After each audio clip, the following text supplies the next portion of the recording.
ನೀವು ನೋಡ್ತಾ ಇದ್ದೀರಾ ರಿಪಬ್ಲಿಕ್ ಕನ್ನಡ. ನಾನು ನಾಗೇಂದ್ರ ಬಾಬು. ಕಂಡಕ್ಟರ್ಗೆ ಮಸಿ ಬಳಿದಿದ್ದು ಮಹಾರಾಷ್ಟ್ರದಲ್ಲಿ. ಆದರೆ ಆ ಕಂಡಕ್ಟರ್ ಕೇಳಿದ್ದು ಟಿಕೆಟ್ ಎಲ್ಲಿ, ಆಧಾರ್ ಕಾರ್ಡ್ ಎಲ್ಲಿ ಅಂತೇಳಿ. ಅಷ್ಟಕ್ಕೆ ಆತನ ವಿರುದ್ಧವೇ ಪೋಕ್ಸೋ ಕೇಸನ್ನು ದಾಖಲು ಮಾಡಲಾಗಿದೆ. ಈ ವಿಚಾರ ಗೊತ್ತಾಗ್ತಾ ಇದ್ದಂತೆ ಕರವೇ ಕಾರ್ಯಕರ್ತರು ಠಾಣೆಗೆ ಮುತ್ತಿಗೆ ಹಾಕುವಂತ ಕೆಲಸವನ್ನ ಮಾಡಿದ್ರು. ಹೈಡ್ರಾಮಾ ಕೂಡ ನಡೆಯಿತು. ಮಾರಿಹಾಳ ಪೊಲೀಸ್ ಠಾಣೆಗೆ ಮುತ್ತಿಗೆಗೆ ಯತ್ನ ನಡೆದಿತ್ತು. ಕರವೇ ಕಾರ್ಯಕರ್ತರು ಪೊಲೀಸರ ನಡುವೆ ಸಂಘರ್ಷ ಕೂಡ ನಡೆಯಿತು. ರಸ್ತೆಯ ಮೇಲೆ ಮಲಗಿ ಮಹಿಳಾ ಕಾರ್ಯಕರ್ತರು ಒಂದು ರೀತಿಯಲ್ಲಿ ಹೈಡ್ರಾಮಾವನ್ನ ಸೃಷ್ಟಿ ಕೂಡ ಮಾಡಿದ್ರು. ದೃಶ್ಯಗಳಲ್ಲಿ ಕೂಡ ಗಮನಿಸ್ತಾ ಇದ್ದೀವಿ. ಯಾವ ಆಧಾರದಲ್ಲಿ ಪೋಕ್ಸೋ ಕೇಸನ್ನ ದಾಖಲು ಮಾಡಿದ್ರಿ, ಮೇಲಧಿಕಾರಿಗಳ ಜೊತೆ ಚರ್ಚೆಯನ್ನ ಮಾಡಿದ್ರಾ ಇಲ್ವಾ, ಯಾವುದು ಕೂಡ ಅವರಿಗೆ ಗೊತ್ತಿಲ್ಲ. ಡೈರೆಕ್ಟ್ ಆಗಿ ಪೋಕ್ಸೋ ಕೇಸನ್ನು ದಾಖಲು ಮಾಡಿದ್ರು. ಪೆಟ್ಟು ತಿಂದು ಆಸ್ಪತ್ರೆಯಲ್ಲಿ ಚಿಕಿತ್ಸೆ ಪಡ್ತಾ ಇರುವಂತಹ ಕಂಡಕ್ಟರ್. ಆದ್ರೆ ಈ ಕಡೆ ಆತನ ವಿರುದ್ಧವೇ ಪೋಕ್ಸೋ ಕೇಸ್ ದಾಖಲಾಗಿತ್ತು. ಯಾವಾಗ ಈ ವಿಚಾರ ಗೊತ್ತಾಗುತ್ತೋ ಕರವೇ ಕಾರ್ಯಕರ್ತರು ನೇರವಾಗಿ ಪೊಲೀಸ್ ಠಾಣೆ ಬಳಿ ತೆರಳಿ ಪ್ರತಿಭಟನೆಗೆ ಧುಮುಕ್ತಾರೆ, ಮುತ್ತಿಗೆಗೆ ಯತ್ನಿಸ್ತಾರೆ. ಆ ಸಂದರ್ಭದಲ್ಲಿ ಪೊಲೀಸರು ಅವರನ್ನ ಸಮಾಧಾನ ಪಡಿಸುವಂತ ಕೆಲಸ ಮಾಡ್ತಾರೆ. ಆದ್ರೂ ಕೂಡ ಅದು ಸಾಧ್ಯ ಆಗೋದಿಲ್ಲ. ಅವರನ್ನ ವಶಕ್ಕೆ ಪಡೆದುಕೊಳ್ಳುವಂತ ಕೆಲಸವನ್ನ ಮಾಡ್ತಾರೆ. ಬಸ್ಸಲ್ಲಿ ಕೂರಿಸಿ ಅವರನ್ನ ಬೇರೆ ಕಡೆಗೆ ಕರೆದುಕೊಂಡು ಹೋಗುವಂತ ಕೆಲಸಕ್ಕೂ ಕೂಡ ಮುಂದಾಗ್ತಾರೆ. ದೃಶ್ಯಗಳಲ್ಲಿ ಕೂಡ ಗಮನಿಸ್ತಾ ಇದ್ವಿ. ಮಹಿಳೆಯೊಬ್ಬರು ಅಲ್ಲಿ ಮಲಗಿ ಆಕ್ರೋಶವನ್ನ ಹೊರಹಾಕಿದ್ದಾರೆ.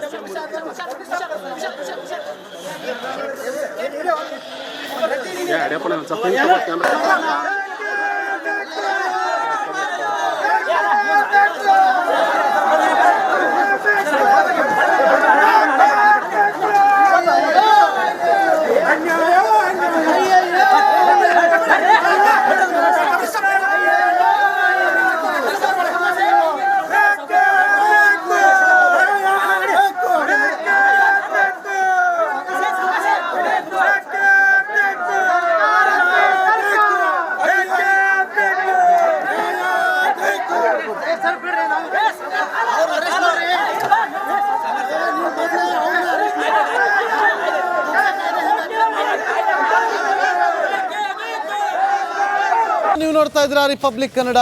ನಾನು ನಾಗೇಂದ್ರ ಬಾಬು. ಕಂಡಕ್ಟರ್ಗೆ ಮಸಿ ಬಳಿದಿದ್ದು ಮಹಾರಾಷ್ಟ್ರದಲ್ಲಿ. ಆದರೆ ಆ ಕಂಡಕ್ಟರ್ ಕೇಳಿದ್ದು ಟಿಕೆಟ್ ಎಲ್ಲಿ, ಆಧಾರ್ ಕಾರ್ಡ್ ಎಲ್ಲಿ ಅಂತೇಳಿ. ಅಷ್ಟಕ್ಕೆ ಆತನ ವಿರುದ್ಧವೇ ಪೋಕ್ಸೋ ಕೇಸನ್ನು ದಾಖಲು ಮಾಡಲಾಗಿದೆ. ಈ ವಿಚಾರ ಗೊತ್ತಾಗ್ತಾ ಇದ್ದಂತೆ ಕರವೇ ಕಾರ್ಯಕರ್ತರು ಠಾಣೆಗೆ ಮುತ್ತಿಗೆ ಹಾಕುವಂತ ಕೆಲಸವನ್ನ ಮಾಡಿದ್ರು. ಹೈಡ್ರಾಮಾ ಕೂಡ ನಡೆಯಿತು. ಮಾರಿಹಾಳ ಪೊಲೀಸ್ ಠಾಣೆಗೆ ಮುತ್ತಿಗೆಗೆ ಯತ್ನ ನಡೆದಿತ್ತು. ಕರವೇ ಕಾರ್ಯಕರ್ತರು ಪೊಲೀಸರ ನಡುವೆ ಸಂಘರ್ಷ ಕೂಡ ನಡೆಯಿತು. ರಸ್ತೆಯ ಮೇಲೆ ಮಲಗಿ ಮಹಿಳಾ ಕಾರ್ಯಕರ್ತರು ಒಂದು ರೀತಿಯಲ್ಲಿ ಹೈಡ್ರಾಮಾವನ್ನ ಸೃಷ್ಟಿ ಕೂಡ ಮಾಡಿದ್ರು. ದೃಶ್ಯಗಳಲ್ಲಿ ಕೂಡ ಗಮನಿಸ್ತಾ ಇದ್ದೀವಿ. ಯಾವ ಆಧಾರದಲ್ಲಿ ಪೋಕ್ಸೋ ಕೇಸನ್ನ ದಾಖಲು ಮಾಡಿದ್ರಿ, ಮೇಲಧಿಕಾರಿಗಳ ಜೊತೆ ಚರ್ಚೆಯನ್ನ ಮಾಡಿದ್ರಾ ಇಲ್ವಾ, ಯಾವುದು ಕೂಡ ಅವರಿಗೆ ಗೊತ್ತಿಲ್ಲ. ಡೈರೆಕ್ಟ್ ಆಗಿ ಪೋಕ್ಸೋ ಕೇಸನ್ನು ದಾಖಲು ಮಾಡಿದ್ರು. ಪೆಟ್ಟು ತಿಂದು ಆಸ್ಪತ್ರೆಯಲ್ಲಿ ಚಿಕಿತ್ಸೆ ಪಡ್ತಾ ಇರುವಂತಹ ಕಂಡಕ್ಟರ್. ಆದ್ರೆ ಈ ಕಡೆ ಆತನ ವಿರುದ್ಧವೇ ಪೋಕ್ಸೋ ಕೇಸ್ ದಾಖಲಾಗಿತ್ತು. ಯಾವಾಗ ಈ ವಿಚಾರ ಗೊತ್ತಾಗುತ್ತೋ ಕರವೇ ಕಾರ್ಯಕರ್ತರು ನೇರವಾಗಿ ಪೊಲೀಸ್ ಠಾಣೆ ಬಳಿ ತೆರಳಿ ಪ್ರತಿಭಟನೆಗೆ ಧುಮುಕ್ತಾರೆ, ಮುತ್ತಿಗೆಗೆ ಯತ್ನಿಸ್ತಾರೆ. ಆ ಸಂದರ್ಭದಲ್ಲಿ ಪೊಲೀಸರು ಅವರನ್ನ ಸಮಾಧಾನ ಪಡಿಸುವಂತ ಕೆಲಸ ಮಾಡ್ತಾರೆ. ಆದ್ರೂ ಕೂಡ ಅದು ಸಾಧ್ಯ ಆಗೋದಿಲ್ಲ. ಅವರನ್ನ ವಶಕ್ಕೆ ಪಡೆದುಕೊಳ್ಳುವಂತ ಕೆಲಸವನ್ನ ಮಾಡ್ತಾರೆ. ಬಸ್ಸಲ್ಲಿ ಕೂರಿಸಿ ಅವರನ್ನ ಬೇರೆ ಕಡೆಗೆ ಕರೆದುಕೊಂಡು ಹೋಗುವಂತ ಕೆಲಸಕ್ಕೂ ಕೂಡ ಮುಂದಾಗ್ತಾರೆ. ದೃಶ್ಯಗಳಲ್ಲಿ ಕೂಡ ಗಮನಿಸ್ತಾ ಇದ್ವಿ. ಮಹಿಳೆಯೊಬ್ಬರು ಅಲ್ಲಿ ಮಲಗಿ ಆಕ್ರೋಶವನ್ನ ಹೊರಹಾಕಿದ್ದಾರೆ.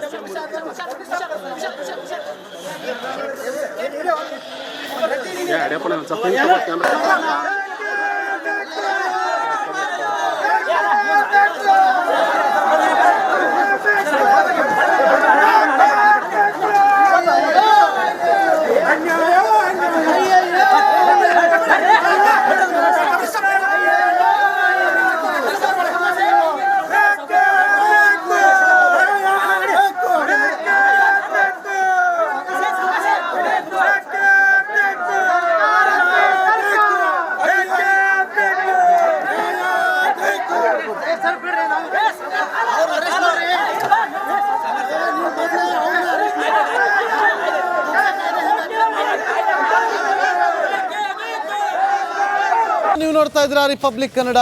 ನಾನು ನಾಗೇಂದ್ರ ಬಾಬು. ಕಂಡಕ್ಟರ್ಗೆ ಮಸಿ ಬಳಿದಿದ್ದು ಮಹಾರಾಷ್ಟ್ರದಲ್ಲಿ.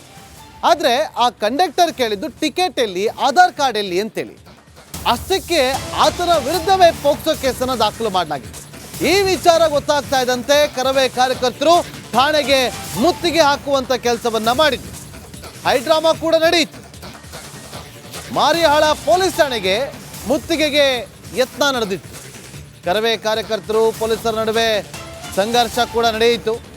ರಸ್ತೆಯ ಮೇಲೆ ಮಲಗಿ ಮಹಿಳಾ ಕಾರ್ಯಕರ್ತರು ಒಂದು ರೀತಿಯಲ್ಲಿ ಹೈಡ್ರಾಮಾವನ್ನ ಸೃಷ್ಟಿ ಕೂಡ ಮಾಡಿದ್ರು. ದೃಶ್ಯಗಳಲ್ಲಿ ಕೂಡ ಗಮನಿಸ್ತಾ ಇದ್ದೀವಿ.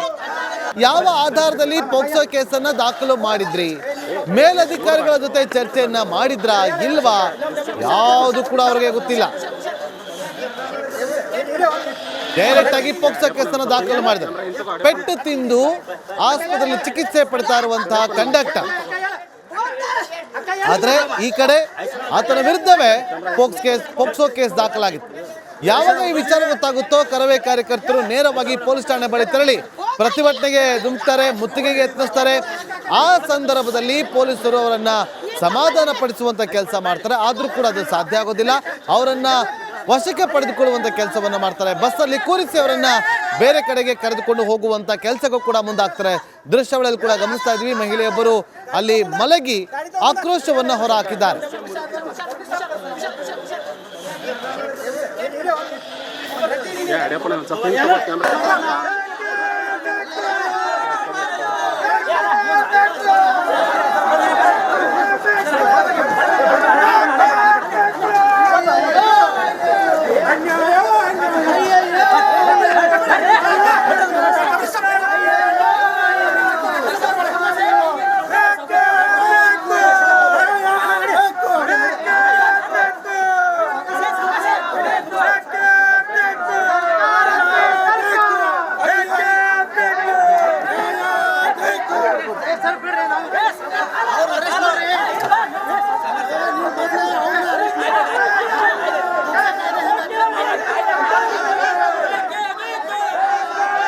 ನೀವು ನೋಡ್ತಾ ಇದ್ದೀರಾ ರಿಪಬ್ಲಿಕ್ ಕನ್ನಡ, ನಾನು ನಾಗೇಂದ್ರ ಬಾಬು.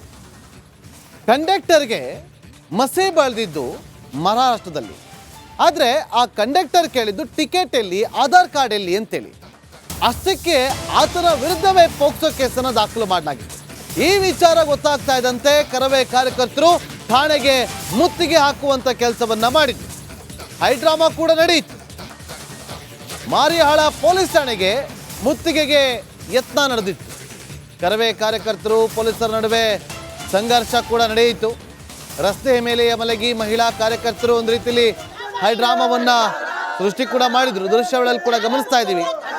ಯಾವ ಆಧಾರದಲ್ಲಿ ಪೋಕ್ಸೋ ಕೇಸನ್ನ ದಾಖಲು ಮಾಡಿದ್ರಿ, ಮೇಲಧಿಕಾರಿಗಳ ಜೊತೆ ಚರ್ಚೆಯನ್ನ ಮಾಡಿದ್ರಾ ಇಲ್ವಾ, ಯಾವುದು ಕೂಡ ಅವರಿಗೆ ಗೊತ್ತಿಲ್ಲ. ಡೈರೆಕ್ಟ್ ಆಗಿ ಪೋಕ್ಸೋ ಕೇಸನ್ನು ದಾಖಲು ಮಾಡಿದ್ರು.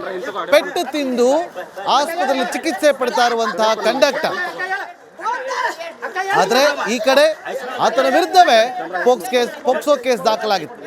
ಯಾವಾಗ ಈ ವಿಚಾರ ಗೊತ್ತಾಗುತ್ತೋ ಕರವೇ ಕಾರ್ಯಕರ್ತರು ನೇರವಾಗಿ ಪೊಲೀಸ್ ಠಾಣೆ ಬಳಿ ತೆರಳಿ ಪ್ರತಿಭಟನೆಗೆ ಧುಮುಕ್ತಾರೆ, ಮುತ್ತಿಗೆಗೆ ಯತ್ನಿಸ್ತಾರೆ. ಆ ಸಂದರ್ಭದಲ್ಲಿ ಪೊಲೀಸರು ಅವರನ್ನ ಸಮಾಧಾನ ಪಡಿಸುವಂತ ಕೆಲಸ ಮಾಡ್ತಾರೆ. ಆದ್ರೂ ಕೂಡ ಅದು ಸಾಧ್ಯ ಆಗೋದಿಲ್ಲ. ಅವರನ್ನ ವಶಕ್ಕೆ ಪಡೆದುಕೊಳ್ಳುವಂತ ಕೆಲಸವನ್ನ ಮಾಡ್ತಾರೆ. ಬಸ್ಸಲ್ಲಿ ಕೂರಿಸಿ ಅವರನ್ನ ಬೇರೆ ಕಡೆಗೆ ಕರೆದುಕೊಂಡು ಹೋಗುವಂತ ಕೆಲಸಕ್ಕೂ ಕೂಡ ಮುಂದಾಗ್ತಾರೆ. ದೃಶ್ಯಗಳಲ್ಲಿ ಕೂಡ ಗಮನಿಸ್ತಾ ಇದ್ವಿ. ಮಹಿಳೆಯೊಬ್ಬರು ಅಲ್ಲಿ ಮಲಗಿ ಆಕ್ರೋಶವನ್ನ ಹೊರಹಾಕಿದ್ದಾರೆ.